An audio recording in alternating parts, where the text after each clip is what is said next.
Tuhan bersamamu. Inilah Injil Yesus Kristus menurut Lukas.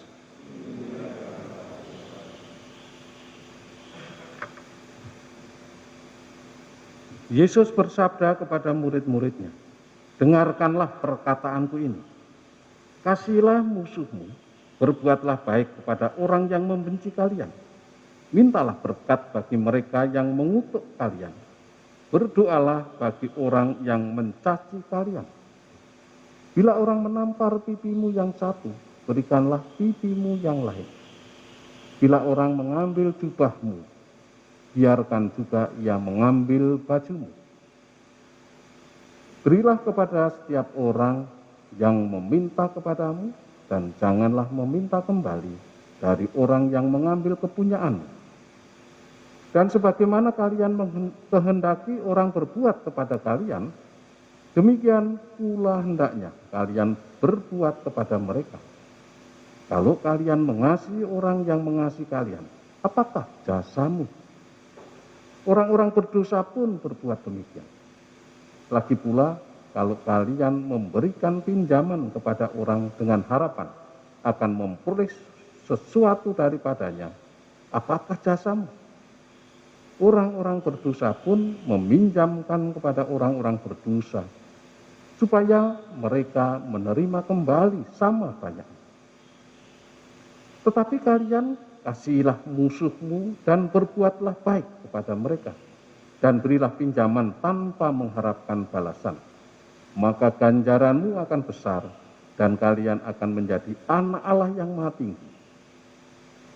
Sebab ia baik terhadap orang-orang yang tidak tahu berterima kasih dan orang-orang jahat. Hendaklah kalian murah hati, sebagaimana Bapamu murah hati adanya. Janganlah menghakimi orang, maka kalian pun tidak akan dihakimi. Dan janganlah menghukum orang, maka kalian pun tidak akan dihukum. Ampunilah, maka kalian pun akan diampuni. Berilah dan kalian akan diberi. Suatu takaran yang baik, yang dipadatkan, yang diguncang dan tumpah keluar, akan dicurahkan ke pangkuanmu. Sebab ukuran yang kalian pakai akan diukurkan pula kepadamu. Demikianlah Injil Tuhan.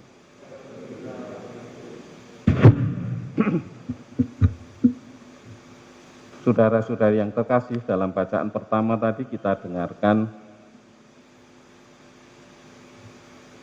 bagaimana Paulus mengajarkan kepada umat di Korintus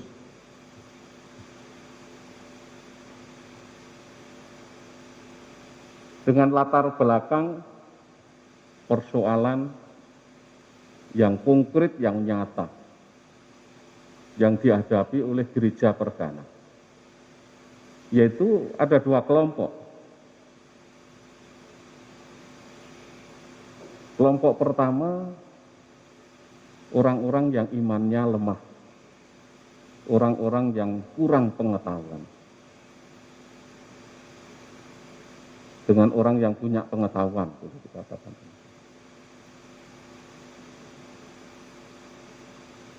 Nah, orang-orang yang imannya lemah atau pengetahuannya terbatas, umpamanya orang-orang Kristen berasal dari orang Yahudi yang ada di Yerusalem, yang masih terpengaruh oleh suatu aturan yang ketat, berhadapan dengan orang-orang Yahudi mungkin di perantauan, sebagaimana di mana Paulus, Barnabas itu mewartakan Injil, itu kan berhadapan dengan orang Yunani, orang-orang Yahudi di perantauan.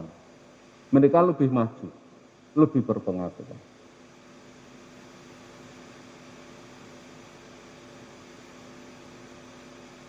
Di satu pihak ada orang yang menganggap makan daging persembahan itu najis, yang imannya lemah. Itu terutama yang di Yerusalem. Daging persembahan berhala. Tapi bagi orang yang di luar Yerusalem mengatakan, tidak apa-apa. Seperti Paulus juga berpendapat. Bagi orang Kristen tidak ada itu yang najis, seperti ditandaskan Kristus. Apa yang masuk mulut itu tidak ada yang najis. Tapi yang keluar dari hati setiap orang itu yang menajiskan. Persoalan kedua mengenai soal khitan atau sunat.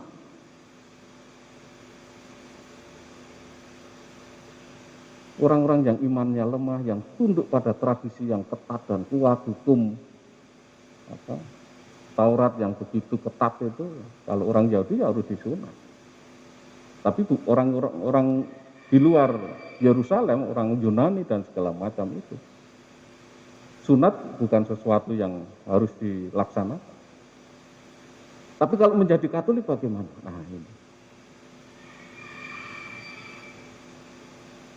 Maka Paulus memberi arahan. Bahkan sidang konsili pertama di Yerusalem itu memberi arahan. Dan itu menjadi pegangan bagaimana sebagai orang Kristen berhadapan dengan latar belakang yang berbeda-beda. Ini asal muasalnya orang Kristen, pengikut-pengikut Kristus itu. Paulus menandaskan pertama yang jadi pegangan apa? Jadilah anak-anak Allah. Kebebasan anak-anak Allah. Anak-anak Allah yang menggunakan kebebasannya. Jadi kebebasan bukan dihayati semau-maunya, semau gue. Tapi kebebasan yang dihayati sebagai anak-anak Allah dan dengan demikian itu terkontrol oleh hukum cinta kasih. Sehingga orang tidak semau-maunya, sehingga orang bisa toleran, bisa tenggang rasa, bisa memberi kelonggaran, toleransi dalam hidup bersama, menghayati iman kepercayaannya. Yang lemah tidak tersinggung, yang kuat jangan semau-maunya. Ini bisa hidup bersama. Maka kebebasan yang dihayati, diperjuangkan adalah kebebasan anak-anak Allah. Bukan kebebasan menurut manusia yang mau bebas sebebas-bebas. Tapi kebebasan anak-anak Allah selalu dikontrol oleh hukum cinta kasih.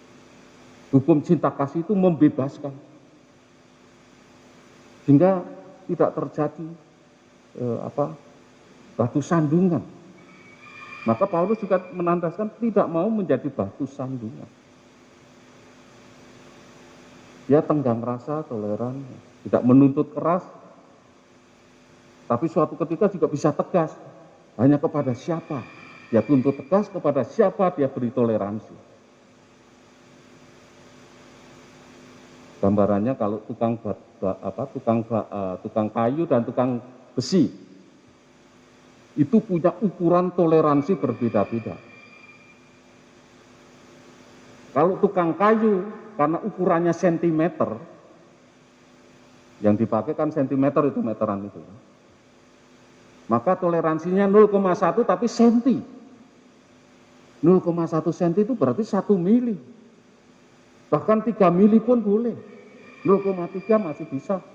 Karena gergaji tukang kayu itu kan agak besar dan agak ini. Kan?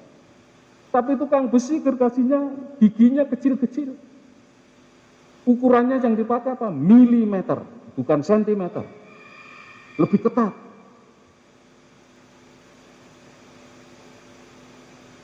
Jadi kalau 0,1, waduh, kecil sekali. Ya memang besi begitu. Kalau kayu longgar dipaku masih bisa, tambah paku. Tapi besi mau dipaku bagaimana? Tidak bisa. Nah inilah, kok perlakuannya berbeda-beda? Ya memang begitu. Yang lemah jangan tersinggung dan mendapati batu sandungan, yang kuat jangan membuat batu sandungan, membuat orang lain jatuh dalam dosa. Dan ini konkret sekali dalam kehidupan saya. Apalagi kita di tengah-tengah umat beragama lain. Puasa atau mau merokok saja kadang orang minta izin kanan kiri dulu. Boleh merokok? Tidak. Kalau mau makan sementara ada di dalam pesawat atau apa, kanan kiri puasa, pas masa puasa umat Islam. Maaf bisa makan tidak. Nah ini kan tidak akan membuat batu sandungan atau tidak membuat orang jadi marah. Nah persis di dalam bacaan Injil, kadang-kadang kemarahan, ketersinggungan, karena tidak ada kebebasan anak-anak Allah itu. Jadi orang cuek kanan kiri, nah Yesus memberi pedoman.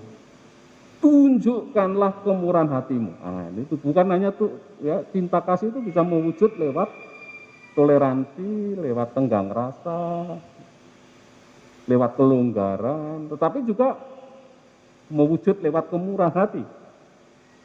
Sebagaimana Bapamu murah hati.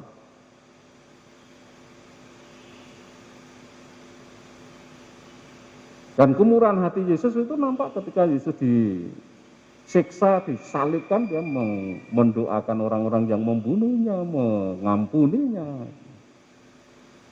Bukan hukum mata ganti mata, gigi ganti gigi, balas dendam. Hukum yang dibaliknya itu ada kemarahan, ada dendam, nah itu jauh dari cinta kasih. Hukum yang di belakangnya itu menunjukkan kemurahan hati Allah. Nah, ini yang kita pakai. Karena di sana akan menghantar kita kepada cinta kasih dan sumbernya adalah Allah sendiri. Jadi kemurahan hati juga bisa wujud atau tuntutan dari cinta kasih. Yang dewasa ini juga kita perlukan. Jadi murah hati. Seperti Bapa murah hati adanya.